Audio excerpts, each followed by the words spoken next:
Hey, Marcellus Wiley here, who thought he was clean. You was clean. Until I saw this man clean, today. Bruh. Emmanuel Ocho.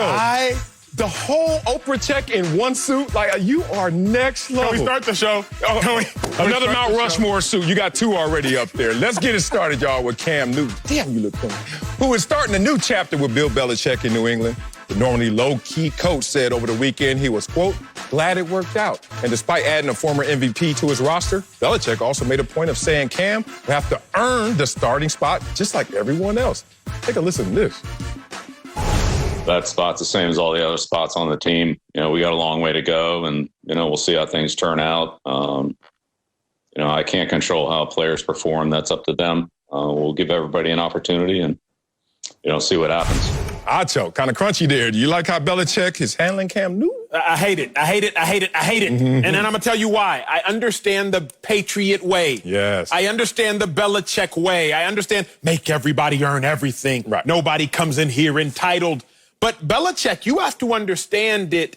Times have changed. You have a league-high 8 players who have opted out. Well, why have they opted out, Marcellus? I understand family this. I understand COVID that. But let's really look at it. Ooh. You play football to win chips. Yeah. When you look at your team and you start to say, you know what? We might not have a chance to win the title. We might not have a chance to win a chip this year.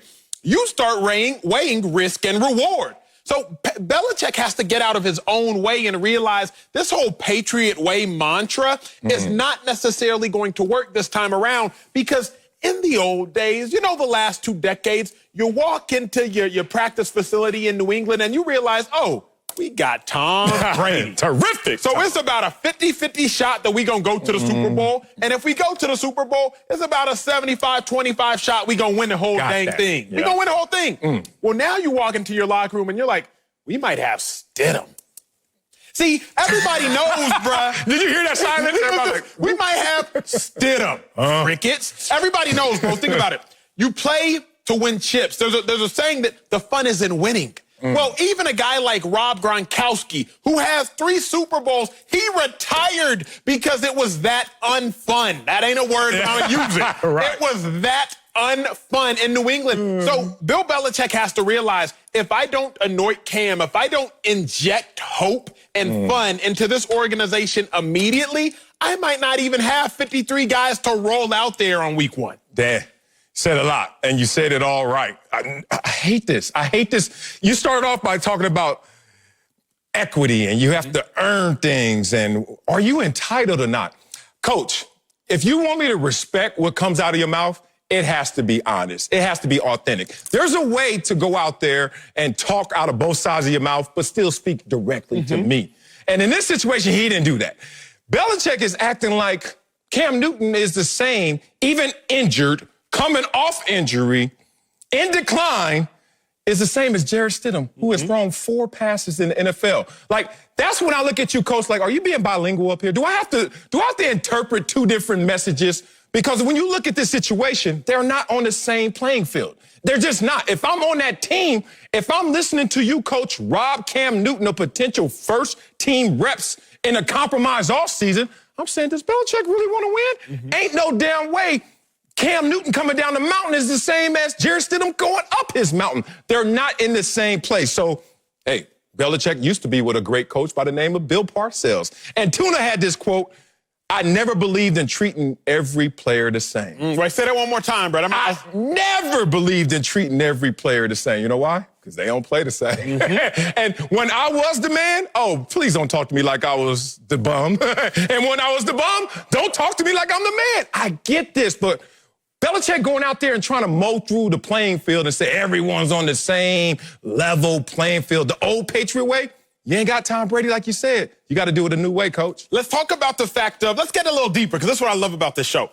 Remember, Belichick has gotten away with being the same Belichick for the last 20 years. But it's not just because of Bill Belichick. You have to have a captain within the organization that crosses onto the battlefield that's going to push your mantra forward. He had that in Tom Brady. Tom Brady's not loud. Tom Brady's not flamboyant. Tom Brady is not eccentric with his style, with his ego, etc. As far as big picture, we see some breakthrough, we see some sideline bursts. But Belichick has had mini Belichick on the field and, oh, captain, my captain, and Tom Brady. See, but Belichick now has to realize it's 2020. It's a new type of athlete. It's a new type of player. It's a new type of personality. And this old Belichick way we've seen fail when you don't have the players buy in. Again, Mike Vrabel struggled early on. Not Mike Vrabel, rather, head coach for the Tennessee Titans.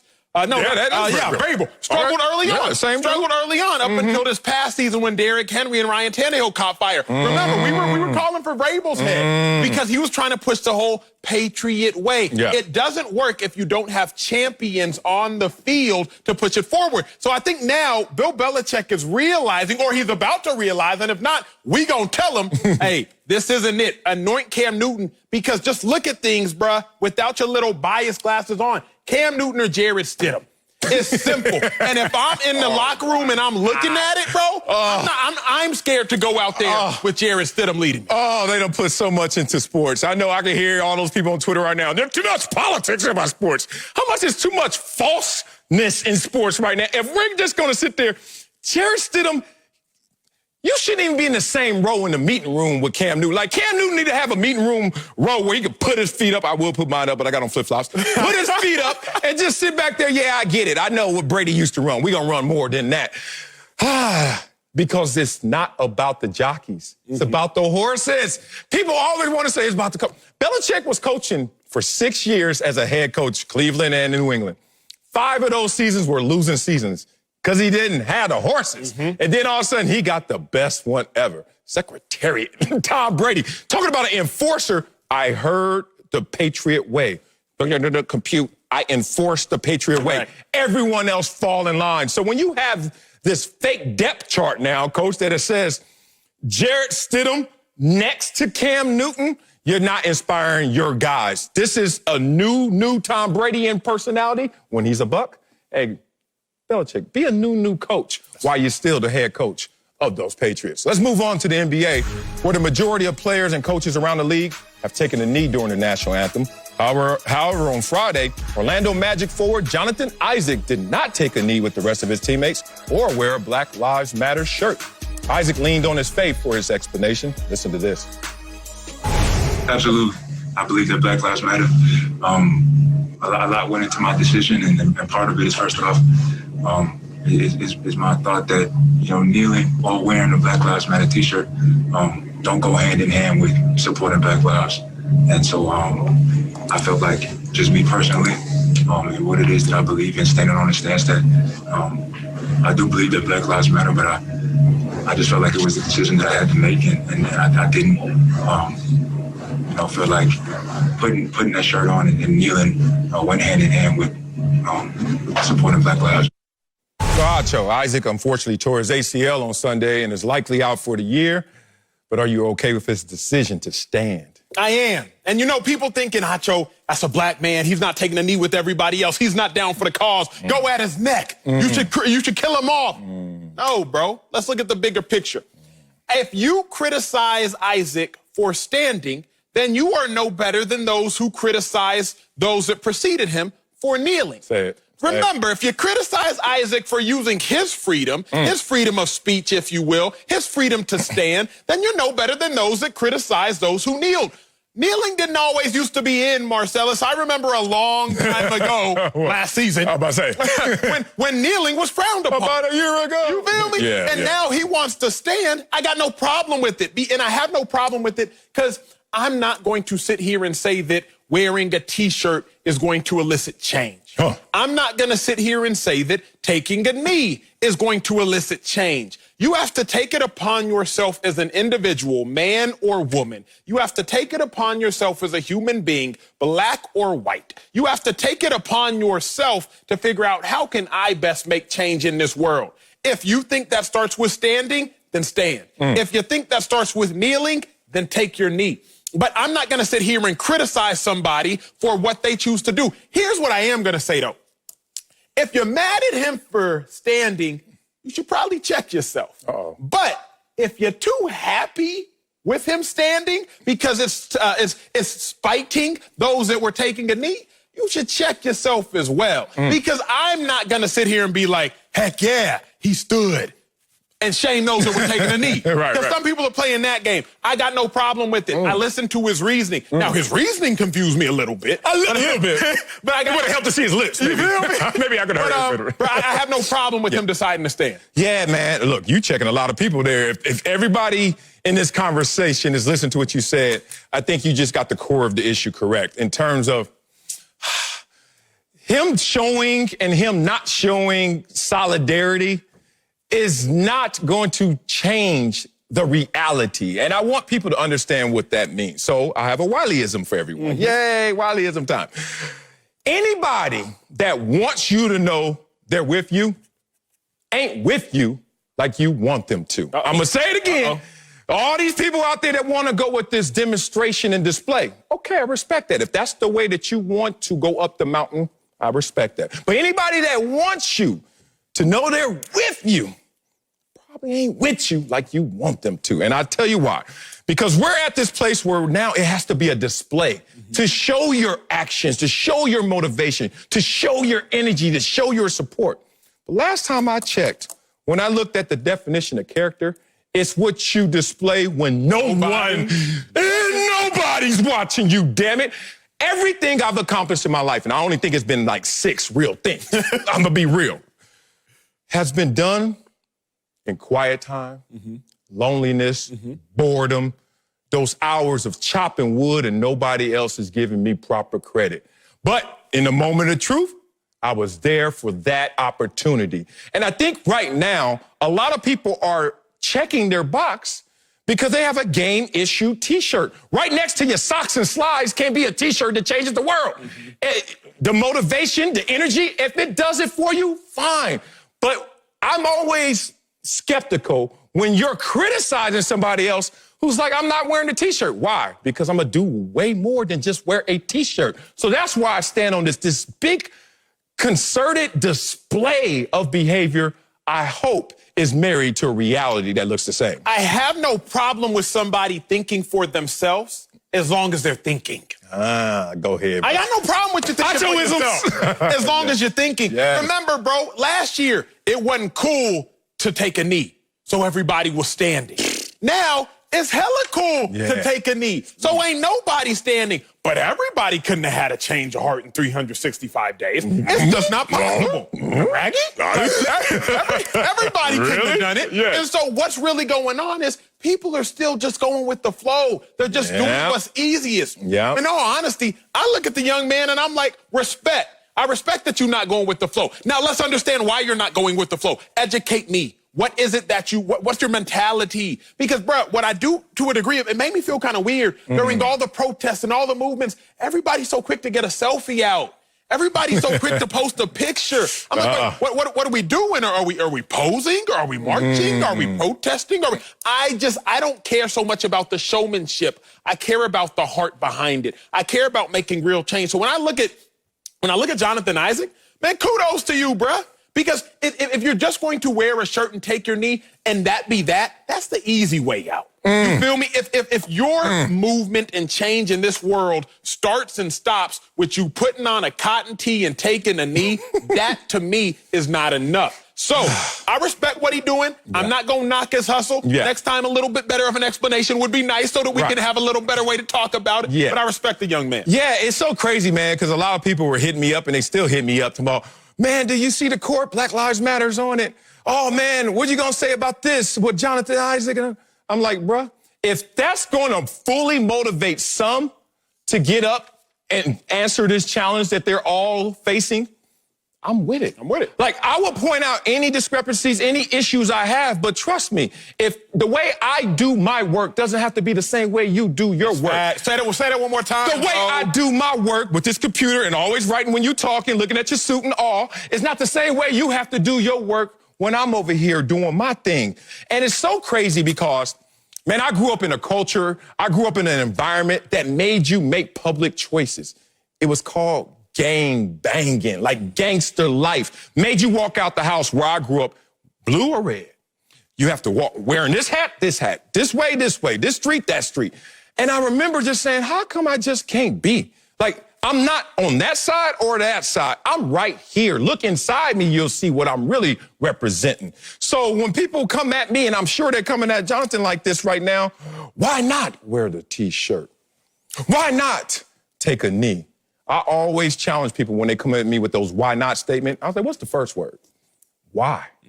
Like, why take a knee? Why do I wear the shirt? And if that's going to, like you said, marry and elicit a change, then I'm for it. And if it does it for you, then you'll do it. But don't be looking at the side of your eye, your peripheral vision, trying to now look at me suspect because I'm about to work, and it doesn't have to be a demonstration. Let's move to Aaron Rodgers, who said recently he was bummed the night the Packers drafted quarterback Jordan Love and that he had some drink. He drank some tequila to deal with it. He also said he had previously wanted to finish his career in Green Bay, hinting that Love may soon take his job, but that might not be the case.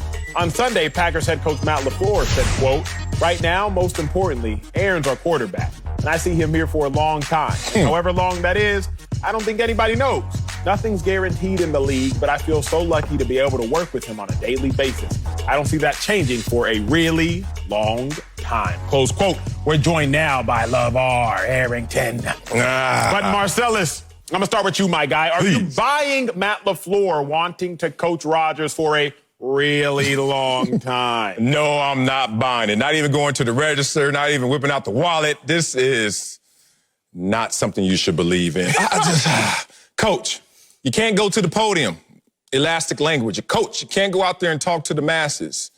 And once again, miss me. Belichick just made this mistake, and I guess it's just trickling down the hill to Matt LaFleur. Matt LaFleur, you have a quarterback who's already been on record saying he wants to play into his mid-40s. But now you're on record saying no one knows how long this situation will last. Well, I know one party in that situation who does know is Aaron Rodgers. He knows how long he wants to play, but you guys have made it clear to Aaron Rodgers that if you want to do that, it's going to have to be elsewhere. Let's break this down because we heard a lot of coaches speak on this one, and it's just sad that you just can't be genuine or don't go up to the damn podium. So Aaron Rodgers is sitting there, and he knows after you finish this little speech that you're not going to walk to his locker room. You're not going to walk to his house.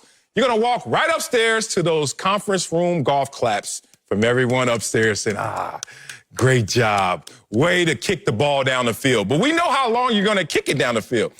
2 years, because that's when Aaron Rodgers is going to be $54 million on the cap. And there's no way you're going to waste all of the cheap services of that first-round draft pick that you moved up to get named Jordan Love. That's the name of the game, the playbook in the NFL. Draft them while they're cheap, build around them, and then you see what happens. So you're trying to tell me that Aaron Rodgers has no expiration date while you have cheap services right on the bench that you clamored to get? It makes no sense, y'all. I like where you're coming from with that Dolphins greatest of all time jacket on it. That's a beautiful representation of your time in Miami. Tried you. Shots fired. Hey, look, I can't agree with you on this one. The reason why I can't go with you is because I'm looking at the risk reward factor. LaFleur took that poll, that mental poll, that on paper poll on what are the risk rewards when I come in and take over this Green Bay team. All right. A part of that list, you got to have Aaron Rodgers pronounced prominently in those risk versus reward deals. Right. All right. So we find out in this first year with a little, I'm going to freeze. Oh, here we go. So you find out in your first year that maybe things aren't what you would like for it to be between you and your star quarterback. So this is relationally driven. This is not skill driven. This is not wins and loss driven. This is not really based upon the logic of, as you would look at it from just a pure perspective of weighing and measuring your team players. This is more relationally driven. So LaFleur is looking at it. He doesn't want to lose his job. This is a job security play. He truly means what he's saying. However long that is, he did not commit to a time frame, but he said for as long as it can go for, as long as it may or may not be, I'm excited to coach with Aaron Rodgers. This is relationally. Bringing in Jordan Love. Now, hold on. Bringing in Jordan Love really, to me, says that's your insurance policy if things don't work out the way that they're supposed to work out relationally between Aaron Rodgers and LaFleur. That'll work. Yeah. LaVar, I'm speaking. not going to say that you nor Matt LaFleur are wrong yet. But I'm not going to say it because time is relative, and that's what I love about this show. Remember, when you watch this, you're going to learn something. Remember what Einstein said. He said, put your hand on a hot stove for a minute. It feels like an hour. Sit by your pretty girl for an hour. It feels like a minute. That's relativity. Wow. That being said, to Matt Till you get LaFleur, married. it might be. Did it feel like forever? Where that stove at? To Matt LaFleur, bro, I think it might be a very long time. But I also think these next 2 years are going to drag by in Green Bay because that's as long as Aaron Rodgers is going to be there for 2 years. Because now that I've talked relativity, let me talk facts. In the 2010s, 30 quarterbacks were drafted in the first round. All but one of them started their rookie season. That one being Jake Locker. Yes, if y'all remember him, Jake Locker. He backed up Matthew Hasselbeck, but then took over the following year to start the rest of that season. So if you want to look at the facts say in recent history, you don't draft a quarterback to put him on the bench. Now everybody's going to say, come on, Nacho, remember what the Packers did with Rodgers. They drafted him and they sat him behind Favre. Well, Favre was talking about retiring in 2002, 2003, up until 2005, whereas Rodgers has been talking about being dedicated to this Packers organization. So when I think about all the crimes that the Packers have committed against Aaron Rodgers, and there have been several, hiring coaches without even asking him, although he's the face and leader of the franchise, this to me was the biggest travesty. Drafting, not just drafting, Marcellus. Not just drafting LaFleur, not just. but trading up to draft a quarterback. And you're going to say you want to coach Rodgers for a really long time? LaFleur, I would respect you more as a man. Me too. If you would just be real with me, bro. Just keep it 100. Keep it 100, man. And the biggest travesty wasn't even moving up. It's the lack of respect that you paid to Aaron Rodgers. Couldn't even call him. Study after study shows the first thing that we do when we wake up is not even roll over and say, hey, love, kiss the wife, nothing. You grab your phone first. I mean, y'all knew that more than y'all about to draft this dude if he was in that vicinity. And you couldn't even give him a call. Meanwhile, in Philadelphia, they calling up Carson Wentz, who is lesser than Aaron Rodgers, even though he's great. Called him and said, this might hurt. Because it's Jalen Hurts. And they gave him the heads up, and you don't give Aaron Rodgers a heads up. Let me take you through a little timeline. Oh, take me through. A little timeline that talks about why I know Matt LaFleur is not telling the truth. One, there was a conversation before they even became head coach and player on the same practice and playing field. Remember the conversations about we're going to be a running team and running game. And Aaron Rodgers like, I don't want to really abandon all that I've been doing for so many years. MVP seasons, championship seasons. That turned into Audible Gate. Y'all remember Audible Gate? Where they were beefing it out over, can Aaron Rodgers audible or not because of his new head coach? And then Mark Murphy tried to come in and be the referee, say, hold on, break it up. Aaron Rodgers must embrace change. Aaron Rodgers must embrace change. Meanwhile, hearing Bruce Arians talk about Tom Brady, he's like, look, we got a playbook, but depends on what he likes. And then we're just going to run those plays on Sunday. There's a completely different complexion out there. So, as my boy Sugar Free used to say, you know Sugar Free, Acho? You millennial. You know what Sugar Free used to say? I don't, what you about to tell me. Because the feet is on the set. Why you bust? Now, everybody at home, especially from L.A., know what that means. Why you bust? That's all I got to say, Matt LaFleur. Why you bust? It's just that simple, man. For me, I think Matt LaFleur has a bird in the hand and one in the bush. Now, he brought Love in for certain the way that he did to set an example. One of them is two. Yeah. See, when you had them bangs, mess with your brain. It is the original saying that one bird in the hand is worth two. Oh, you going to remix the saying? Did you remix Einstein? Did you remix Einstein? When you have a mastery of something, you can play around with it. So the bottom line is that bird in the bush is Jordan Love. Jordan Love is there as an insurance policy, as I mentioned before, just in case the relationship falls out of line between LaFleur and Aaron Rodgers. It's a power play.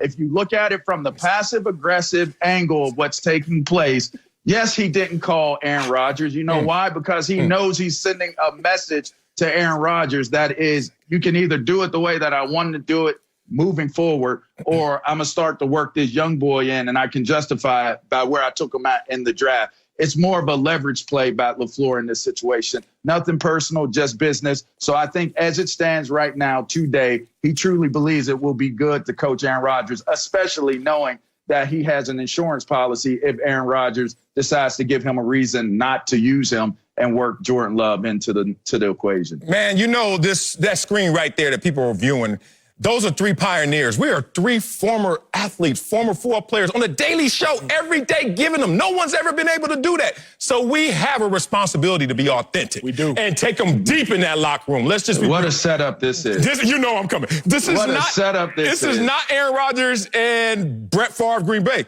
This is not even Joe Montana, Steve Young, San Francisco 49ers. But one thing happened that shaped all of the minds of all athletes forward and of past. When Joe Montana became a Kansas City Chief, admitted, every single person said, oh, ain't no love in professional sports. No loyalty, no unconditional love. When we saw that great find himself in a different uniform, Aaron Rodgers is going to be the next. Marcellus, what Sugar Free say?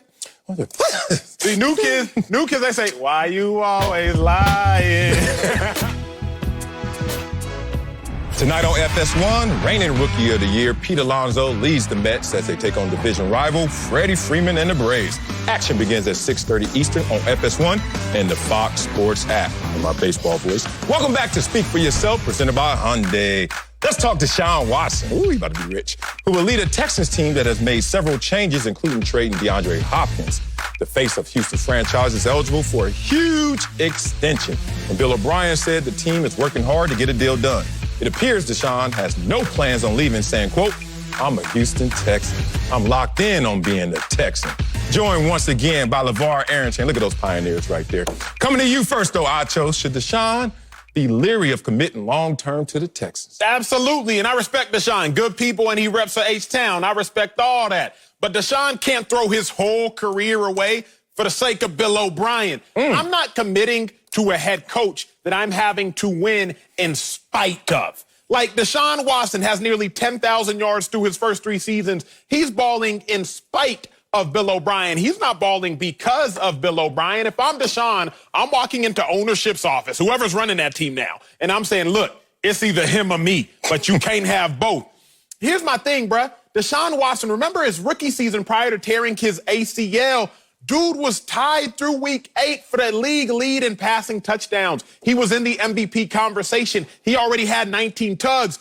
But if you go back to week 1, he wasn't even named the starter by Bill O'Brien, his current head coach, because Bill O'Brien had a dude named Tom Savage. Yes, Tom Savage, far from a savage, starting week 1. 21. So if I'm Deshaun, bruh, I respect you putting on for the city. I respect you putting on for the fan base. But I can't commit to a head coach who looks at the roster, looks at the best receiver in the league, DeAndre Hopkins, and he says, you know what?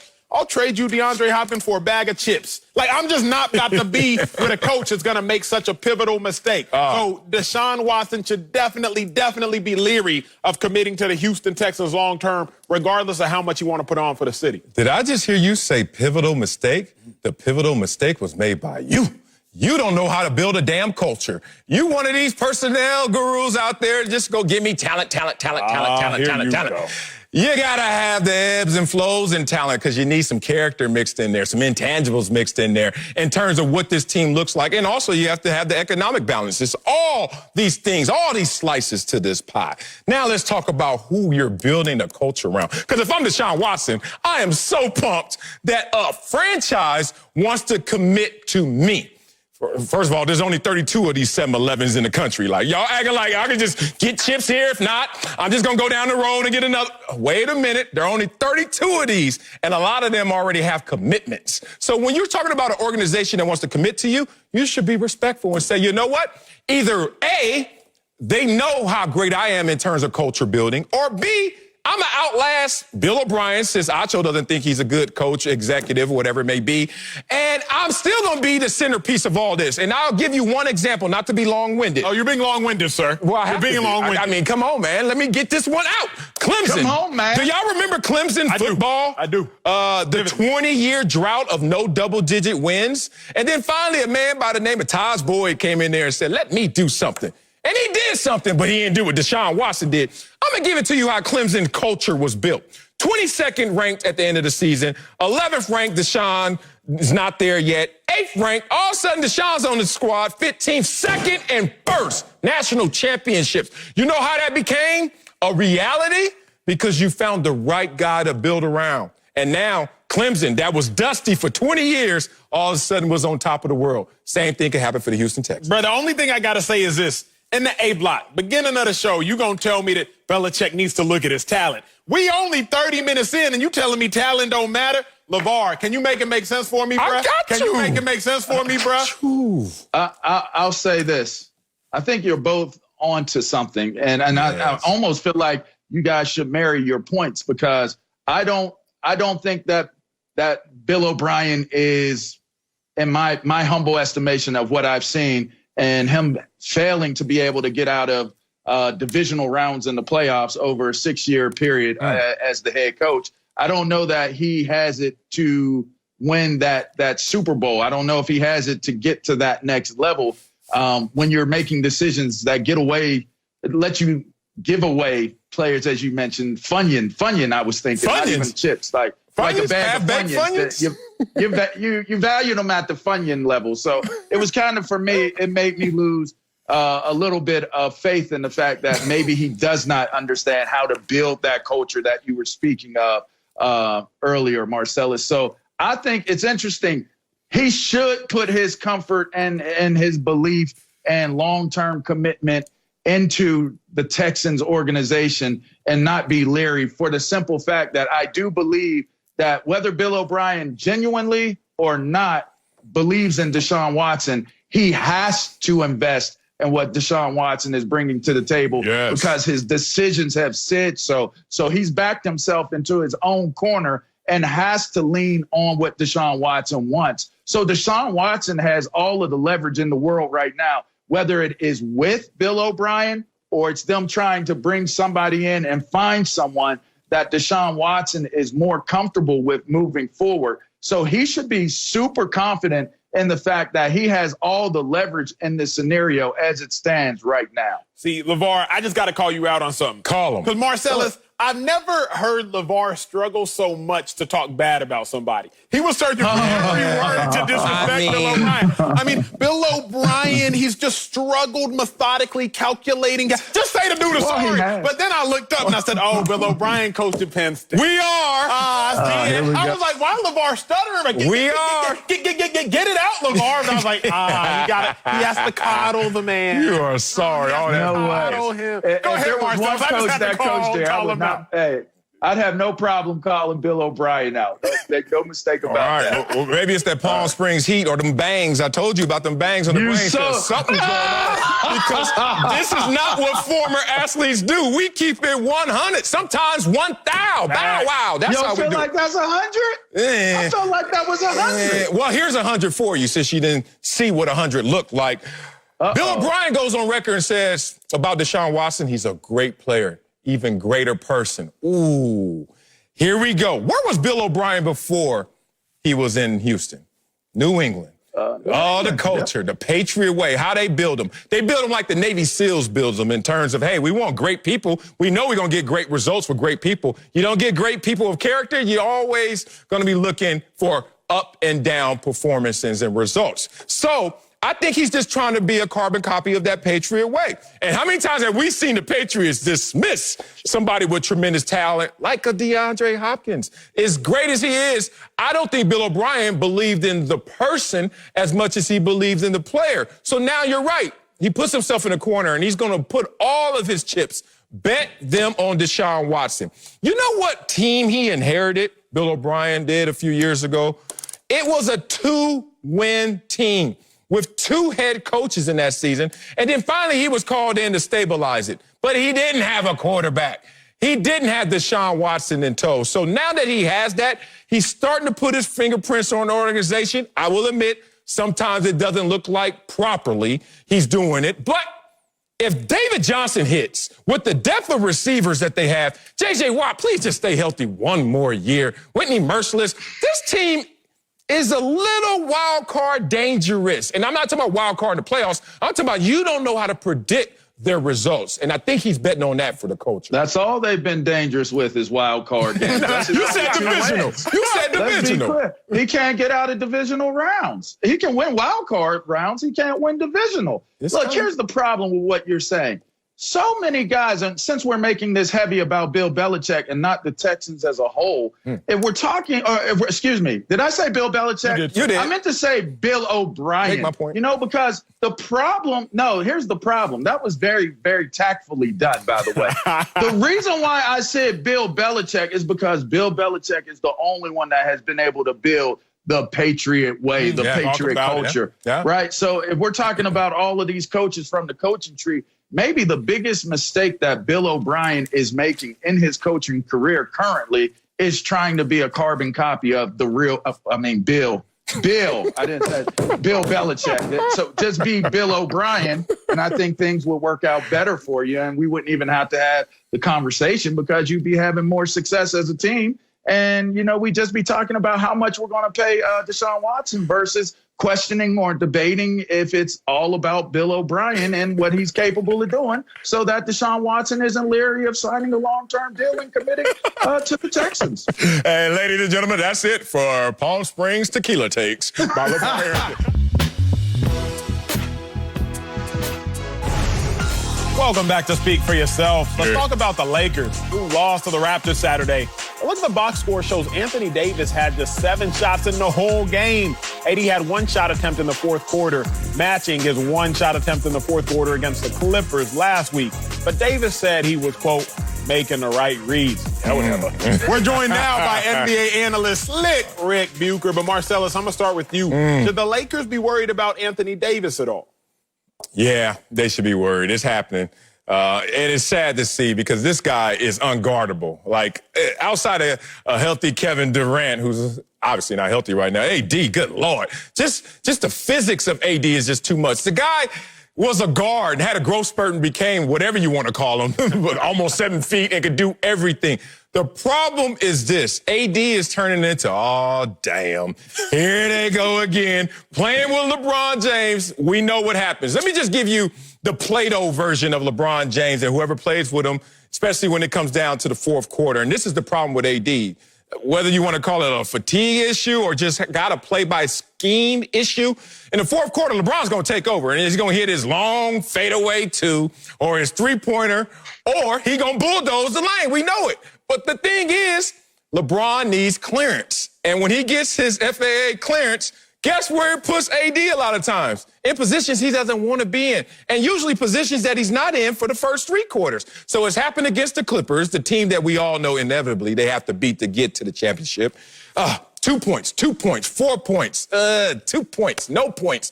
In the fourth quarters, that's what's happening to AD. He's getting put in compromised positions. In this one game, this one-off, he wasn't shooting well. Then obviously he got to the line a bunch, but it still doesn't really gloss over the greater issue.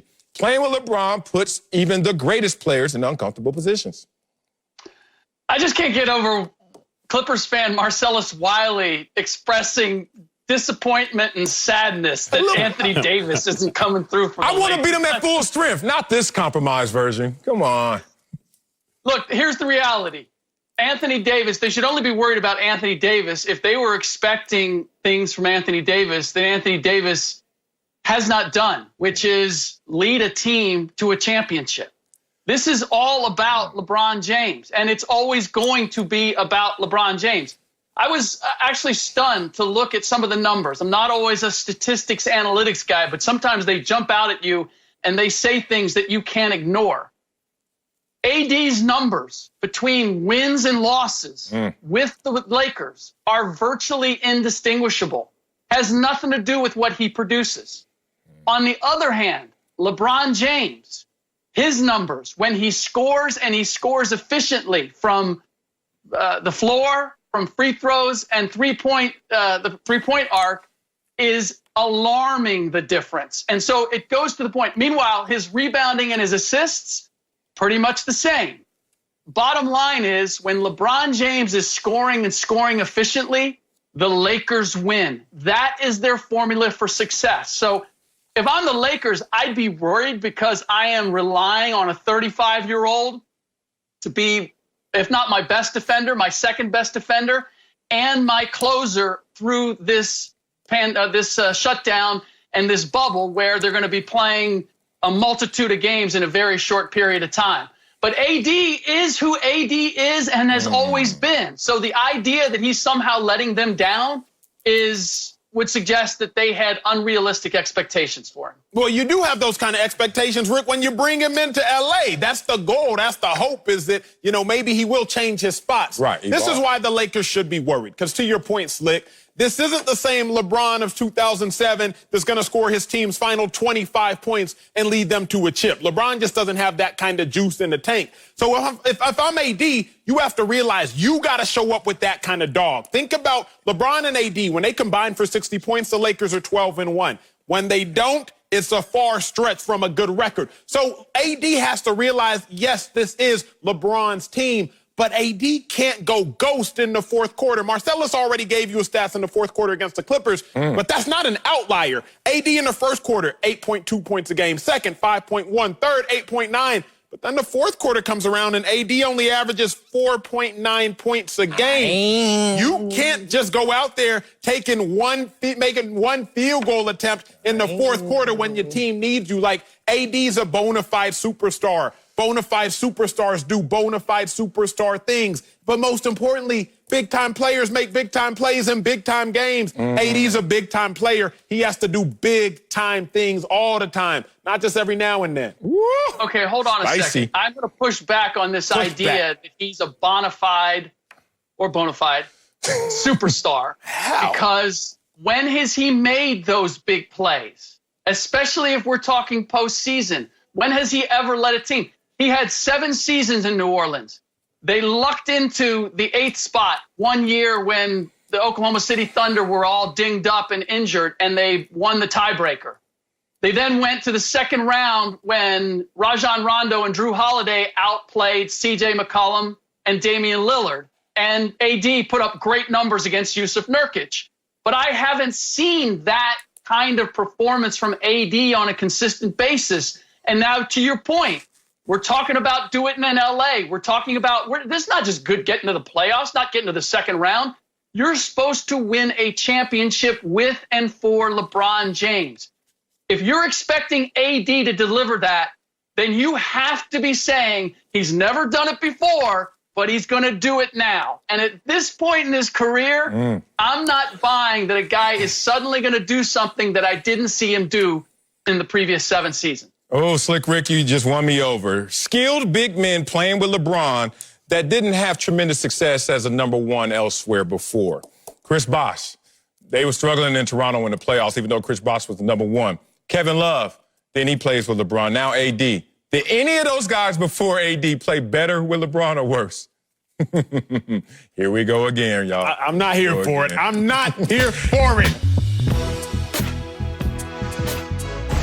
Welcome back to Speak for Yourself. Let's talk Cam Newton, who will have to earn the starting job in New England, according to Bill Belichick, who said, quote, "We'll give everyone an opportunity." Join now by Uncle Jimmy. How you like Belichick handling Cam Newton like this? Listen, man, a great American thespian once said, "Apatoss, alfalfa, apatoss." This is much to do about nothing.